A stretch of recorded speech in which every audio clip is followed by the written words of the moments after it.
acho que foi o Gorky que disse: a minha cidade, a minha aldeia é a mais bonita do mundo. Eu nunca ouvi do Gerd nenhuma referência aleivosa a Caxias do Sul. Porque eu acho que o que eu faço tem muito a ver com o Gerd num sentido muito especial. O Gerd, ele era um homem da referência, era um homem que, como professor, ele discutia as coisas. Mas ele discutia a partir do repertório do mundo, do repertório que ele tinha, do repertório filosófico, historicista que nós temos hoje. Assim como eu, um artista, um homem com uma relativa formação intelectual, não posso deixar também de olhar para a pintura e de pintar a partir da minha visão da própria pintura. E eu acho que isso é o que marca, uma certa medida, essa nossa possível relação e esse nosso diálogo.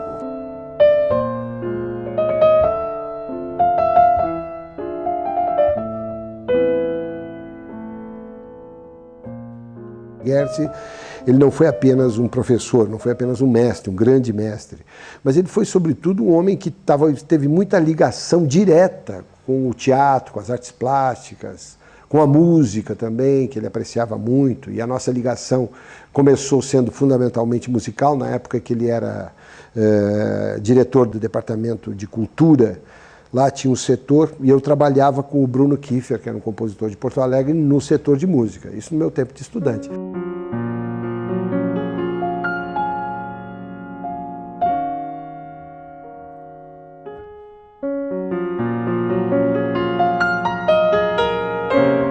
Eu acho que ele foi cassado lá por 67 ou 68, onde houve o grande expurgo, quando a milicada fez o grande expurgo dentro da universidade. Quando eles trataram de se livrar das pessoas mais inteligentes do país, né, para não mostrar quão burros eles estavam sendo naquele momento, na ditadura e tal. A ditadura, claro, era infensa à inteligência, e pessoas como Gerd, eles tinham que afastar daqui necessariamente. O Exército não precisa hoje estar defendendo essa gente, não precisa defender torturadores, porque o Exército, as Forças Armadas brasileiras, têm os seus heróis que não podem se confundir com essa camarilha que tomou conta do regime brasileiro naquela época.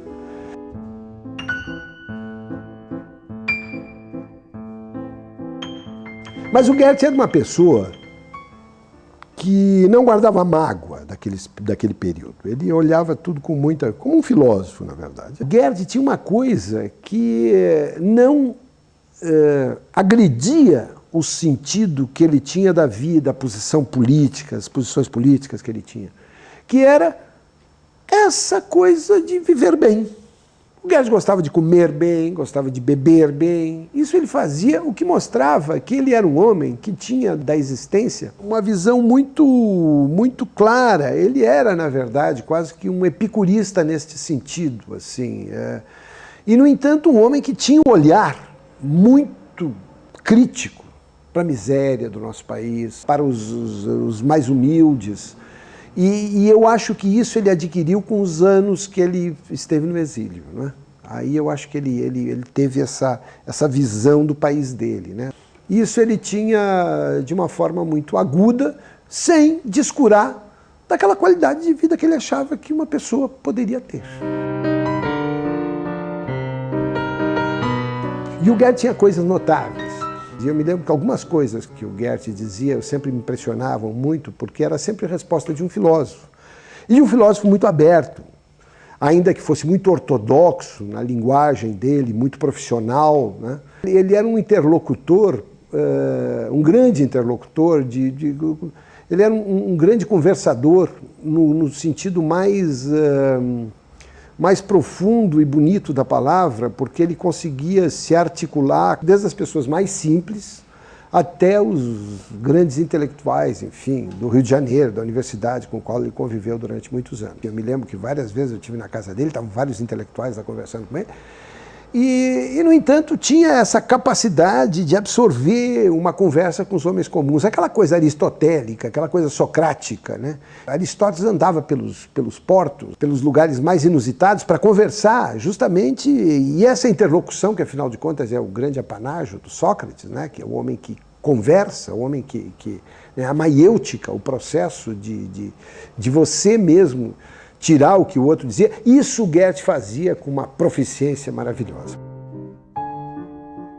Ele olhava as coisas de uma forma, assim, sempre muito inteligente, muito críticas, mas eu diria rindo também das coisas, porque ele também tinha um senso de humor muito grande. Olha, nós tínhamos uma identidade muito grande em relação ao nosso país. Quer dizer, identidade não naquele sentido do nacional, do nacionalismo, não, nada disso. Imagina se isso vai fazer diferença na cabeça de um homem como Goethe. Mas naquilo que nos aproximava em relação a esse mundo da arte, que era o mundo do Goethe, né? Eu acho que o Goethe pensava muito o mundo através do teatro, mas também através da pintura. O Goethe também foi muito ligado à pintura. E eu acho que, até certo ponto, nós, enquanto eu puder fazer esse plural junto com Goethe, que eu acho que é uma coisa um pouco temerária, dada a dimensão do Goethe intelectual, mas essa identidade possível havia nesta busca que ainda existe de minha parte, deste sentido estético, essa dimensão que a vida tem, que é o estético, e que abarca tudo. Há uma totalidade no estético. Sob esse aspecto, eu tenho a impressão que a gente partilhava de muitas ideias e discutia muito essas coisas. E essa era outra preocupação que a gente tinha, de fazer essas conexões entre o cinema, a literatura, as artes plásticas, a música. Então, estas articulações a gente sempre fez, não é? Quando íamos discutir alguma coisa, quando íamos conversar, ou quando estávamos diante, fosse de uma obra musical, ou quando estava escutando alguma coisa, ou fosse diante de um quadro, né? De uma obra pictórica, por exemplo.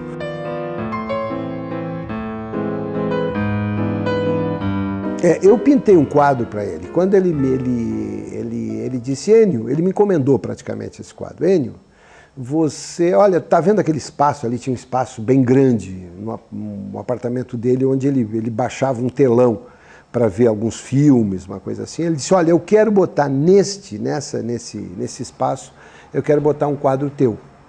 E eu então tratei de fazer algo que tivesse uma conexão direta, digamos, ou mais direta possível com a coisa da filosofia. E fiz esse quadro, O Mito da Caverna.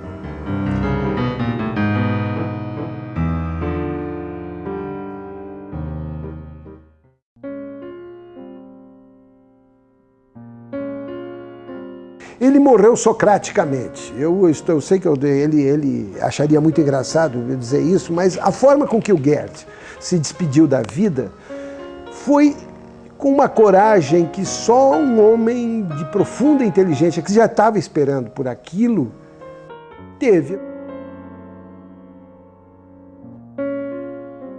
Sim, eu me sinto homenageado, quer dizer, na homenagem ao Goethe, nessa rememoração que eu faço do Goethe e o fato de eu ter algumas obras minhas expostas numa galeria que tem o nome do Goethe, me parece uma coisa muito tocante e que tem muito a ver com uma amizade que, afinal de contas, nós tivemos, e eu acho isso muito lisonjeiro para mim, muito lisonjeiro.